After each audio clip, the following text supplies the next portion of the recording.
ಒಬ್ಬಳು 22 ವರ್ಷದ ಪುತ್ತೂರಿನ ಹುಡುಗಿ ನಿಶಾನ ಮತ್ತೆ ಆಕೆ ಮದುವೆ ಆಗಿರೋ ಹುಡುಗ ಸುಳ್ಯದ ಅನ್ಸಾರ್ 2022ರಲ್ಲಿ ಇವರಿಬ್ಬರ ಮದುವೆ ಆಗುತ್ತೆ. ಮದುವೆ ಆದ ಒಂದೇ ವರ್ಷದಲ್ಲಿ ನಿಶಾನ ಒಂದು ಗಂಡು ಮಗುವಿಗೆ ಜನ್ಮವನ್ನ ಕೊಡ್ತಾಳೆ. ಇವರಿಬ್ಬರ ಜೀವನ ಸುಖಕರವಾಗಿರುತ್ತೆ, ಚೆನ್ನಾಗಿರುತ್ತೆ.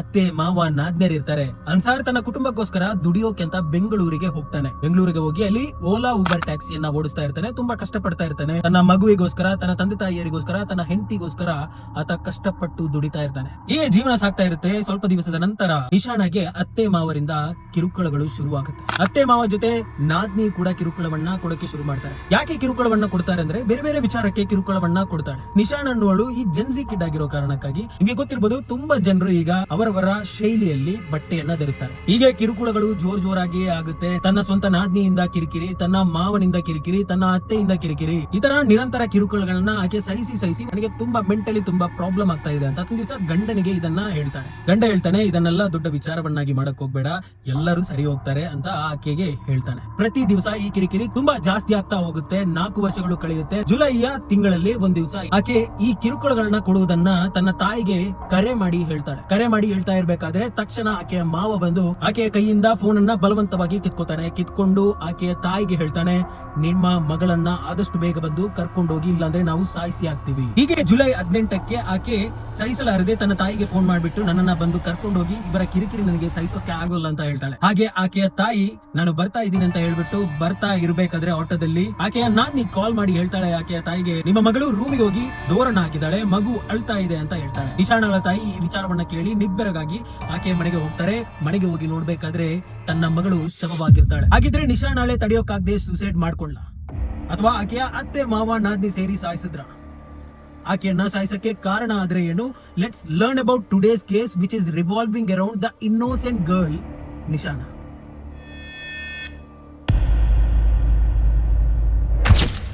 ಈ ಫಾತಿಮಾ ನಿಶಾನಳ ಜನ್ಮ ಆಗೋದು ಪುತ್ತೂರು ತಾಲೂಕಿನ ಸಾರೆಪುಣಿ ಎನ್ನುವ ಗ್ರಾಮದಲ್ಲಿ.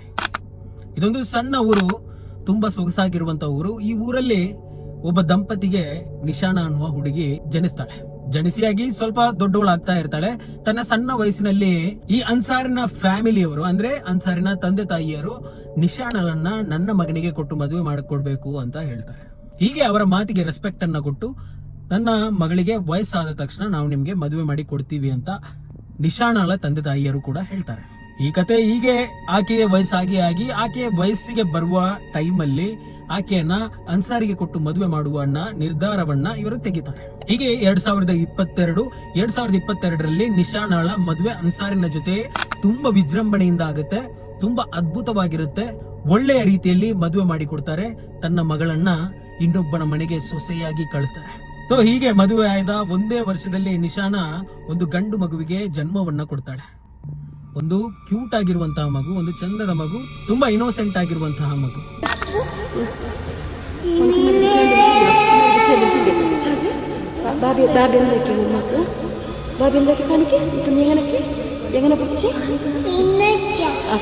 ನಿಶಾನಳ ಗಂಡ ಅನ್ಸರ್ ತನ್ನ ಫ್ಯಾಮಿಲಿಯನ್ನ ಚೆನ್ನಾಗಿ ನೋಡ್ಕೊಳ್ಬೇಕು ಅಂತ ಹೇಳ್ಬಿಟ್ಟು ಆತ ಬೆಂಗಳೂರಿಗೆ ಓಲಾ ಉಬರ್ ಅನ್ನ ಡ್ರೈವ್ ಮಾಡಕ್ಕೆ, ಅಂದ್ರೆ ಓಲಾ ಉಬರ್ ಅಲ್ಲಿ ದುಡಿದು ಇವರನ್ನ ಸಾಕೊಳ್ಳೋಕೆ ಇವನು ಬೆಂಗಳೂರಿಗೆ ಹೋಗ್ತಾನೆ.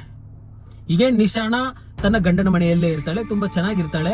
ಹೀಗೆ ಮಗು ಸ್ವಲ್ಪ ದೊಡ್ಡ ಆದ್ಮೇಲೆ ನಿಶಾನಗೆ ತನ್ನ ಅತ್ತೆ ಮಾವರಿಂದ ಕಿರಿಕಿರಿ ಶುರುವಾಗುತ್ತೆ. ನಿಶಾನ ಯಾವ ರೀತಿ ಅಂದ್ರೆ ಒಬ್ಳು ಗೋ ಲಕ್ಕಿ ಗೋ ಗರ್ಲ್, ಅಂದ್ರೆ ನಮ್ಮ ಇವಾಗಿನ ಜೆನ್ಸಿ ಅಂತ ಹೇಳ್ಬೋದು. ಆಕೆಗೆ ಬೇಕಾದ ಹಾಗೆ ಡ್ರೆಸ್ಸಿಂಗ್ ಮಾಡೋದು, ಕ್ಯೂಟ್ ಆಗಿ ರೆಡಿ ಆಗೋದು, ಈ ತರ ಆಕೆಗೆ ತುಂಬಾ ಡ್ರೀಮ್ಸ್ ಗಳಿರುತ್ತೆ.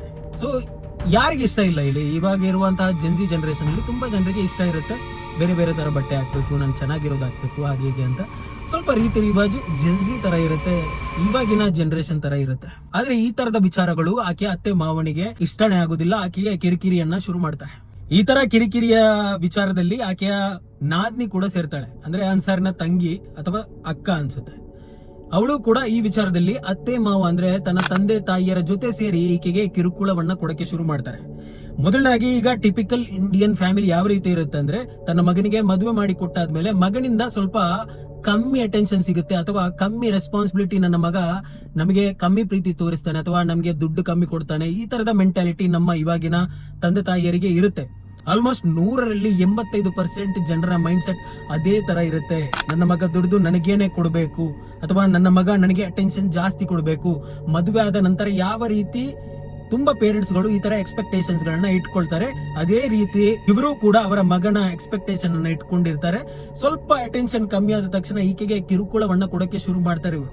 ಹೀಗೆ ಈ ಕಿರುಕುಳಗಳ ಬಗ್ಗೆ ಆಕೆಯ ಗಂಡ ಅಂದ್ರೆ ಅನ್ಸಾರಿಗೆ ಕರೆ ಮಾಡಿ ಹೇಳ್ತಾಳೆ, ನಿಮ್ಮ ಮನೆಯವರು ಈ ರೀತಿ ಮಾಡ್ತಾ ಇದ್ದಾರೆ, ನಿಮ್ಮ ನಾದ್ನಿ ನನ್ನ ಜೊತೆ ಸರಿಯಾಗಿ ವರ್ತಿಸ್ತಾ ಇಲ್ಲ, ನನಗೆ ಕಿರುಕುಳವನ್ನ ಕೊಡ್ತಾ ಇದ್ದಾರೆ, ನನಗೆ ಮೆಂಟಲಿ ತುಂಬಾ ಪ್ರಾಬ್ಲಮ್ ಆಗ್ತಾ ಇದೆ.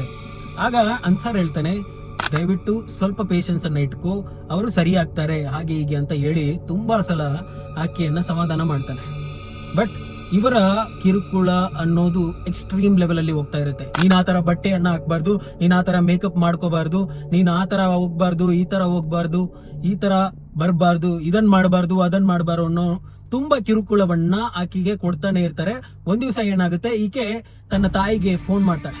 18ನೇ ಜುಲೈ ದಿವಸ ತನ್ನ ತಾಯಿಗೆ ಕರೆ ಮಾಡಿ ಹೇಳ್ತಾಳೆ, ನನಗೆ ಇವರು ತುಂಬಾ extreme level of mental torture ಅನ್ನ ಕೊಡ್ತಾ ಇದಾರಮ್ಮ, ನನ್ನದ ದಯವಿಟ್ಟು ಇಲ್ಲಿಂದ ಕರ್ಕೊಂಡು ಹೋಗಮ್ಮ ಅಂತ ಆಕೆ ರಿಕ್ವೆಸ್ಟ್ ಮಾಡಿ ಹೇಳ್ತಾ ಇರ್ಬೇಕಾದ್ರೆ ಆಕೆಯ ಮಾವ ಆಕೆಯ ಕೈಯಿಂದ ಆ ಫೋನ್ ಅನ್ನ ಬಲವಂತವಾಗಿ ಕಸಿದುಕೊಂಡು ಆಕೆಯ ತಾಯಿಗೆ ಹೇಳ್ತಾನೆ, ನಿಮ್ಮ ಮಗಳನ್ನ ಆದಷ್ಟು ಬೇಗ ಕರ್ಕೊಂಡೋಗಿ, ಇಲ್ಲಾಂದ್ರೆ ನಾವು ಅವರನ್ನ ಸಾಯಿಸಿ ಹಾಕ್ತೀವಿ ಅಂತ ಡೈರೆಕ್ಟ್ ಆಗಿ ಆಕೆಯ ತಾಯಿಗೆ ಹೇಳ್ತಾನೆ.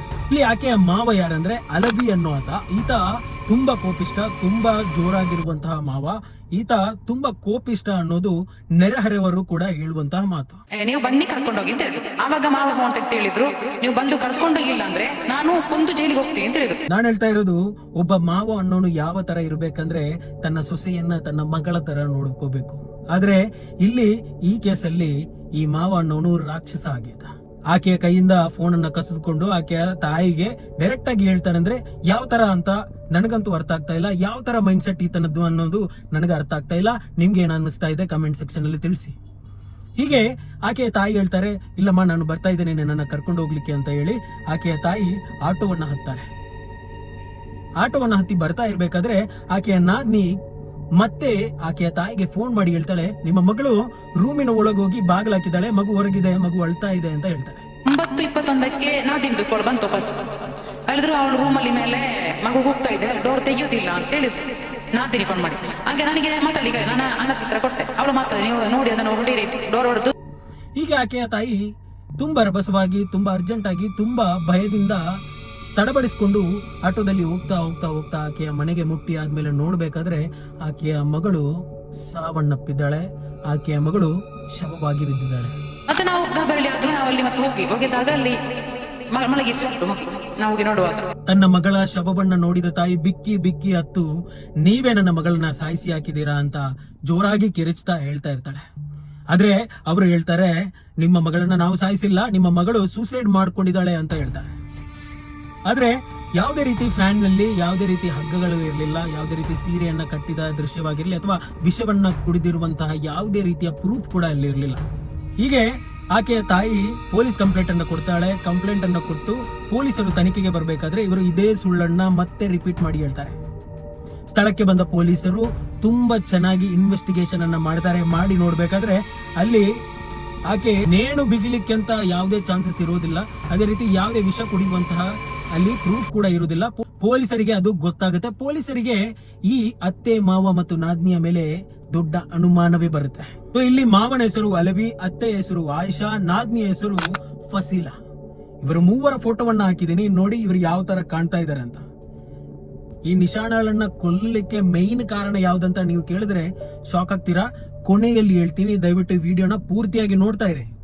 ಯಾವ ರೀತಿ ಪೊಲೀಸರು ಇವರ ಬಾಯನ್ನ ಬಿಡಿಸ್ತಾರೆ ಅನ್ನೋದು ತುಂಬಾ ಇಂಟ್ರೆಸ್ಟಿಂಗ್ ಆಗಿರುತ್ತೆ. ಪೊಲೀಸರು ಇವರು ಮೂವರಿಗೆ ಪ್ರಶ್ನೆಯನ್ನ ಹಾಕಕ್ಕೆ ಶುರು ಮಾಡ್ತಾರೆ. ಒಳ್ಳೆ ರೀತಿಯಲ್ಲಿ ಪ್ರಶ್ನೆ ಮಾಡ್ತಾ ಇರ್ತಾರೆ ಪೊಲೀಸರು. ಯಾವುದೇ ರೀತಿ ಕೇಳಿದ್ರು ಇವರು ಆಕೆ ಸೂಸೈಡ್ ಅನ್ನ ಮಾಡ್ಕೊಂಡಿದ್ದಾಳೆ ಅನ್ನುವ ವಿಚಾರವನ್ನು ಮಾತ್ರ ಹೇಳ್ತಾ ಇರ್ತಾರೆ. ಹಾಗಾಗಿ ಪೊಲೀಸರು ಒಂದು ನೆಕ್ಸ್ಟ್ ಲೆವೆಲ್ ಆಫ್ ಥಿಂಕಿಂಗ್ ಅನ್ನ ಮಾಡ್ತಾರೆ.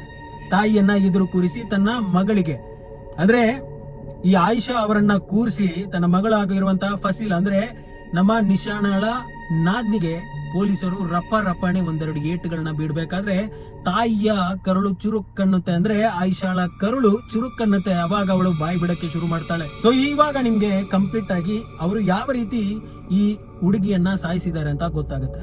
ನಿಶಾಣ ಫೋನ್ ಕಟ್ ಮಾಡಿದ ತಕ್ಷಣ ಅತ್ತೆ ಮಾವ ನಾದ್ನಿ ಸೇರಿ ಆಕೆಗೆ ಅಟ್ಯಾಕ್ ಮಾಡಕ್ ಶುರು ಮಾಡ್ತಾರೆ. ಆಕೆಯ ಕೈಯನ್ನ ಮೊದಲು ತಿರುಗಿಸಿ ಆಕೆಯನ್ನ ಕೆಳಗೆ ಹಾಕ್ತಾರೆ. ಕೆಳಗೆ ಹಾಕಿ ಕಾಲಲ್ಲಿ ತುಳಿಯೋಕೆ ಶುರು ಮಾಡ್ತಾರೆ. ಕಾಲಲ್ಲಿ ತುಳಿದು ಆಮೇಲೆ ಅಲ್ಲೇ ಇರುವಂತಹ ದಿಂಬನ್ನ ಆಕೆಯ ಮುಖಕ್ಕೆ ಒತ್ತಿ ಆಕೆಯನ್ನ ಶ್ವಾಸವನ್ನ ಗಟ್ಟಿ ಆಕೆಗೆ ಶ್ವಾಸವನ್ನ ತೆಗಿಲಿಕ್ಕೆ ಆಗೋದೇ ರೀತಿಯಲ್ಲಿ ಆಕೆಯನ್ನ ಸಾಯಿಸಿ ಹಾಕ್ತಾರೆ. ಈಗ ಈ ಮೂವರು ಕೂಡ ಪರಪ್ಪನ ಅಗ್ರಹಾರದಲ್ಲಿ ಜೈಲಲ್ಲಿದ್ದಾರೆ. ಇವರಿಗೆ ಯಾವ ರೀತಿ ಶಿಕ್ಷೆ ಆಗುತ್ತೆ ಅಂತ ಮುಂದೆ ನಾವು ಕಾರ್ಡ್ ನೋಡ್ಬೇಕಾಗುತ್ತೆ. ಆಕೆಯನ್ನ ಸಾಯಿಸೋಕೆ ಕಾರಣ ಏನಂತ ನೀವು ಕೇಳಿದ್ರೆ ನೀವು ನಗಲಿಕ್ಕೆ ಶುರು ಮಾಡ್ತೀರಾ. ಒಂದು ಸಿಲ್ಲಿ ಕಾರಣಕ್ಕಾಗಿ ಆ ಹುಡುಗಿಯನ್ನ ಸಣ್ಣ ವಯಸ್ಸಿನ ಇನ್ನೂ ಬದುಕಬೇಕಾಗಿರುವಂತಹ ನಿಶಾಣಳನ್ನ ಈ ಮೂವರು ಸೇರಿ ಸಾಯಿಸಿ ಹಾಕ್ತಾರೆ. ಈ ಅತ್ತೆ ಇರ್ತಾರಲ್ವಾ, ಆ ಅತ್ತೆಯ ಅಣ್ಣ ಸೌದಿಯಿಂದ ದುಬೈಯಿಂದ ಏನೋ ಕಾಲ್ ಮಾಡಿರ್ತಾರೆ. ನಿಶಾಣಳಿಗೆ ಕಾಲ್ ಮಾಡಿ ಕಾಲಲ್ಲಿ ಮಾತಾಡಿದ್ದು ಕೇಳಿಸದೇ ಇರೋ ಕಾರಣಕ್ಕಾಗಿ ನಿಶಾಣ ಈ ಕಾಲ್ ಅನ್ನ ಕಟ್ ಮಾಡಿರ್ತಾಳೆ. ಹಾಗಾಗಿ ಈ ಅಣ್ಣ ಏನ್ ಮಾಡ್ತಾನೆ, ಸೌದಿಯಲ್ಲಿರೋನು ಅವರ ಫೋನ್ಗೆ ಮತ್ತೆ ವಾಟ್ಸಪ್ ಅಲ್ಲಿ ವಾಯ್ಸ್ ನೋಟ್ ಅನ್ನ ಕಳ್ಸಿರ್ಬೇಕಾದ್ರೆ ಹೇಳ್ತಾರೆ, ನಿಮ್ಗೆ ಕರೆ ಮಾಡಿದ್ರು ನೀವು ಕಾಲ್ ಅನ್ನ ರಿಸೀವ್ ಮಾಡೋದಿಲ್ಲ, ವಾಟ್ಸಪ್ ಅಲ್ಲಿ ಮೆಸೇಜ್ ಮಾಡಿದ್ರು ನೀವು ರಿಸೀವ್ ಮಾಡಲ್ಲ, ನೀವು ಏನ್ ಮಾಡ್ತಾ ಇದ್ದೀರಾ ಅಂತ ಹೇಳ್ತಾರೆ. ಈ ಮಾತನ್ನ ಕೇಳಿ ಈ ಅತ್ತೆ ಮತ್ತೆ ಮಾವ ಸೇರಿ ಜಗಳಕ್ಕೆ ಇಳಿತಾರೆ. ಈ ಅತ್ತೆ ಮಾವ ಜೊತೆ ನಾದ್ನಿಯು ಕೂಡ ಸೇರ್ಕೊಂಡು ಈಕೆಯ ಜೊತೆ ಜಗಳಕ್ಕೆ ಇಳಿತಾರೆ. ಜಗಳ ಜೋರಾಗಿ ಇವರಿಬ್ಬರು ಸೇರಿ ಹೊಡಿಯೋಕೆ ಶುರು ಮಾಡ್ತಾರೆ. ನಾದ್ನಿ ತನ್ನ ಕಾಲಿಂದ ಆಕೆಯನ್ನ ತುಳಿಯೋಕೆ ಶುರು ಮಾಡ್ತಾಳೆ. ಹೀಗೆ ತುಳಿದು ಮತ್ತೆ ನಾದ್ನಿ ಆಕೆಯನ್ನ ಕೈಯಲ್ಲಿ ಹಿಡಿತಾಳೆ. ಇವರಿಬ್ಬರು ಸೇರಿ ಆಕೆಯನ್ನ ದಿಂಬಲ್ಲಿ ಒತ್ತಿ ಶ್ವಾಸವನ್ನ ಗಟ್ಟಿಸಿ ಸಾಯಿಸ್ತಾರೆ. ಪೊಲೀಸರು ಪೋಸ್ಟ್ ಮಾರ್ಟಮ್ ಮಾಡ್ತಾರೆ. ಪೋಸ್ಟ್ ಮಾರ್ಟಮ್ ಮಾಡಿ ನೋಡ್ಬೇಕಾದ್ರೆ ಆಕೆಯ ಕಿಡ್ನಿ, ಲಿವರ್ ಪ್ರತಿಯೊಂದು ಫೇಲ್ ಆಗಿರುತ್ತೆ. ಇವರ ಹೊಡೆತಗಳಿಂದ ಆಕೆ ತುಂಬಾ ನರಳಿ ಸತ್ತಿರ್ತಾಳೆ. ತುಂಬಾ ನೋವನ್ನ ಈ ಅತ್ತೆ ಮಾವ ನಾದ್ನಿ ಸೇರಿ ಕೊಡ್ತಾರೆ. ಸಾಯ್ಬೇಕಾದ್ರೆ ಆಕೆ ತುಂಬಾ ನರಳಿ ಸಾಯ್ತಾಳೆ. ಇಂತಹ ಕಷ್ಟ ಈ ಒಂದು ವಿಚಾರ ನೋಡಿದ್ಮೇಲೆ ನನಗೆ ಯಾರಿಗೂ ಕೂಡ ಬರಬಾರ್ದು ಅನಿಸುತ್ತೆ. ಯಾರ ಕರಳು ಬೇಕಾದ್ರೂ ಚುರುಕನ್ನೇ ಅನ್ನುತ್ತೆ. ನನ್ನ ಅಣ್ಣ ಫೋನ್ ಮಾಡಿದ್ದನ್ನ ಹೇಳದೇ ಇರೋ ಒಂದೇ ಒಂದು ಸಣ್ಣ ಕಾರಣಕ್ಕಾಗಿ ಅತ್ತೆ ಆಕೆಯ ಜೊತೆ ಜಗಳಕ್ಕೆ ಹೋಗ್ತಾಳೆ. ಯಾರಾದ್ರೂ ಈ ತರ ಜಗಳಕ್ಕೆ ಹೋಗ್ತಾರೆ? ಯಾರಾದ್ರೂ ಮಾವಂದ್ರು ಈ ತರ ಜಗಳಕ್ಕೆ ಸಪೋರ್ಟ್ ಮಾಡ್ತಾರ? ಯಾರಾದ್ರೂ ನಾದ್ನಿಯರು ಈ ತರ ಜಗಳದಲ್ಲಿ ತನ್ನ ಅಣ್ಣನ ಹೆಂಡತಿಯನ್ನ ತುಳಿತಾರ? ನಾನು ಪ್ರತಿಯೊಬ್ಬರಿಗೆ ಹೇಳಕ್ಕೆ ಇಷ್ಟಪಡ್ತಾ ಇದ್ದೀನಿ, ತುಂಬಾ ಬೇಸರದ ವಿಷಯ. ಒಬ್ಬ ಇನ್ನೋಸೆಂಟ್ ಹುಡುಗಿ, ಒಬ್ಬ ಸಣ್ಣ ಹುಡುಗಿ, 22 ವರ್ಷದ ನಿಶಾಣಳಿಗೆ ಅದೆಷ್ಟೋ ಕನಸುಗಳಿದ್ದವು ಅನ್ಸುತ್ತೆ. ತನ್ನ ಗಂಡನ ಜೊತೆ, ತನ್ನ ಮಗನ ಜೊತೆ ಅದ್ಭುತವಾದ ಜೀವನವನ್ನ ಕಳಿಬೇಕು ಅನ್ನುವ ತುಂಬಾ ಕನಸುಗಳು ಇದ್ದಿದ್ದವು ಅನ್ಸುತ್ತೆ.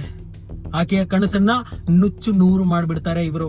ಆಕೆಯನ್ನ ತುಂಬಾ ಕೇವಲವಾಗಿ ಸಾಯಿಸಿ ಹಾಕ್ತಾರೆ. ಯಾವ ರೀತಿ ಅವರಿಗೆ ಸಾಯಿಸಕ್ ಮನ್ಸು ಬಂತು ಅಂತ ನನಗಂತೂ ಅರ್ಥನೇ ಆಗ್ತಾ ಇಲ್ಲ. ಒಬ್ಳು ಸೊಸೆಯನ್ನ ತನ್ನ ಸ್ವಂತ ಮಗಳ ತರ ನೋಡ್ಬೇಕಿದ್ದಂತಹ ಮಾವ ಮತ್ತೆ ಅತ್ತೆ ಈ ರೀತಿ ಸಾಯಿಸಿ ಹಾಕಿದ್ದಾರೆ. ತುಂಬಾ ಬೇಸರದ ವಿಷಯ.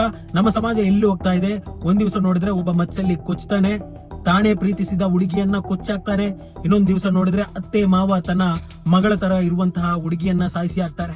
ನೀವು ಕೂಡ ನಿಮ್ಮ ಮಕ್ಕಳನ್ನ ಜೋಪಾನ ಮಾಡಿ ಮದುವೆ ಮಾಡಿ ಕೊಡೋಕ್ಕಿಂತ ಮುಂಚೆ ತುಂಬಾ ಜಾಗರೂಕತೆಯಿಂದ ಬ್ಯಾಕ್ ಗ್ರೌಂಡ್ ವೆರಿಫಿಕೇಶನ್ ಮಾಡಿ ಕೊಡಿ. ಇದು ಇವತ್ತಿನ ಕೇಸ್. ನಾನ್ ನಿಮ್ಗೆ ಸಿಗ್ತೀನಿ ಮುಂದಿನ ಕೇಸ್ ಜೊತೆ. ಅಲ್ಲಿವರೆಗೂ ಕೀಪ್ ವಾಚಿಂಗ್ ಇರ್ಷಾನ್ ಮಂಗಳೂರು. ಧನ್ಯವಾದಗಳು.